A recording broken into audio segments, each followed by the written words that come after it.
हमारे प्यारे नबी हजरत मोहम्मद सल्लल्लाहु अलैहि वसल्लम की विलादत से पहले और बाद ऐसे वाकयात पेश आए थे कि जिन्हें सुनकर आंखों में आंसू आ जाते हैं।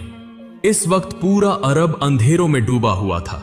हमारे प्यारे नबी अभी दुनिया में तशरीफ नहीं लाए थे। इस समाज में कोई कानून नहीं था, कोई उसूल नहीं थे। औरतें सबसे ज्यादा बेसहारा थीं। उनकी कोई इज्जत नहीं थी।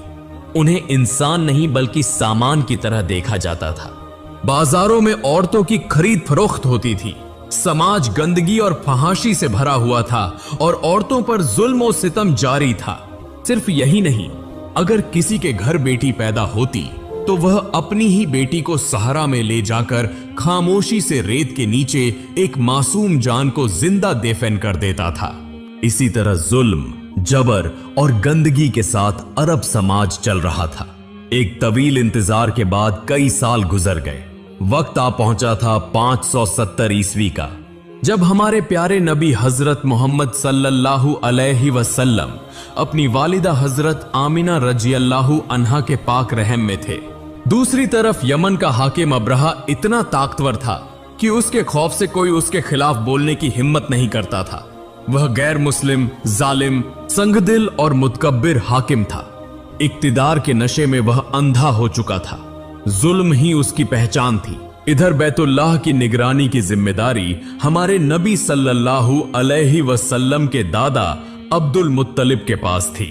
मुख्तलिफ इलाकों से लोग काबा का तवाफ करने आते थे, लेकिन काबा के अंदर 360 बुत मौजूद थे, क्योंकि उस वक्त मक्का में मुसलमानों के साथ साथ ईसाई और ईसाई, यहूदी और मुख्तलिफ कबाइल के लोग तिजारत के लिए आते और आरजी या मुस्तकिल तौर पर रहते थे।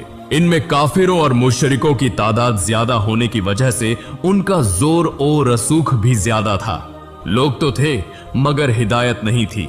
इसी खौफनाक अंधेरे के बीच अल्लाह एक बच्चे की आमद के जरिए रोशनी की तैयारी कर रहा था।